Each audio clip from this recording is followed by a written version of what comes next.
Welcome to our channel. If Medicare has denied your claim, you have the right to appeal. Follow these step-by-step instructions to challenge the decision effectively and avoid common pitfalls.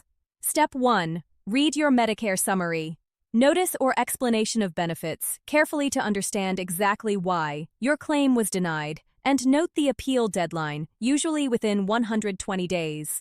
Step 2. Gather all relevant documentation including medical records, doctor's orders, referrals, and any evidence that the service was medically necessary and covered under Medicare guidelines.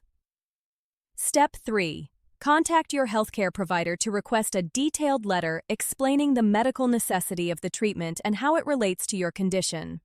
Step 4. Complete the redetermination request form accurately, which is the first level of Medicare appeal. Include your Medicare number, the date of the service, and specific items you're appealing. Step 5. Write a clear statement explaining why you disagree with Medicare's decision. Reference Medicare coverage policies and provide medical evidence supporting your claim. Step 6. Submit your appeal to the Medicare Administrative Contractor listed on your denial notice within the deadline. Send it via certified mail to ensure proof of delivery. Step 7.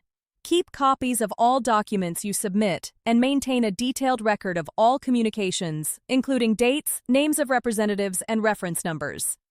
Step 8. If your redetermination is unsuccessful, you can proceed to higher appeal levels, including reconsideration by a qualified independent contractor, then an administrative law judge hearing if the claim amount meets the threshold. Don't forget to like this video and subscribe to our channel.